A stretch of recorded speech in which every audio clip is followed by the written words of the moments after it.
So here we've got a plot of wildflowers. This features in lots of schemes as wildflower margins and blocks, and the real benefit to the farm is A, you've got lots of wildflowers and wildlife here, and we've got oxeye daisy, I'm looking at red clover in the floor, there's black medic, there's trefoil. This is a real haven for insects during these summer months. And on here with the insects in, at times birds are fledging, you're going to get chicks coming to feed, to help them survive, be fit, healthy and ready to go through the winter. And also in here, those insects can help with your IPM, your integrated pest management control in the middle of the field.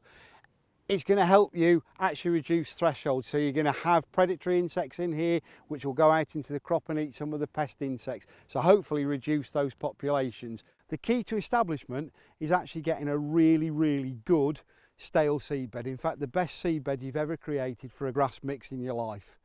Once you've established that, you're looking at establishing and drilling it, sowing it in late August into early September, no later than the 15th of September, because by then daylight hours are shrinking, warmth in the soil is starting to disappear, and you need the seed to have a really good start in life.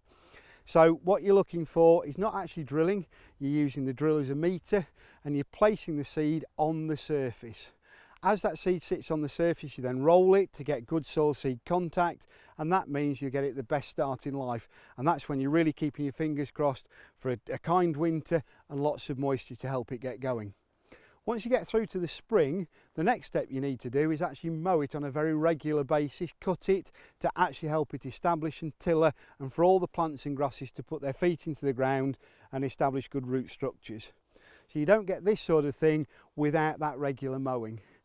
Regular mowing, what does it mean? Well, it's more a case of actually how it grows the number of times. So what you're looking for is allowing it to grow to 6 to 8 inches tall, and then mowing it and cutting it back to 2 to 3 inches. So in a dry, warm, hot summer, you might just cut it 3 times. In a moist, damp and warm summer, you might be there cutting it 8 times. But that's absolutely critical to giving it a good start in life. So you're not going to see wildflowers in that first year, and it's really important to remember that and not be disappointed. At the end of the day, if you put this in the right place, it will have a financial benefit to you on the farm. With one seed mix cost and one establishment, these types of mixes can last for 20, 30, 40 years.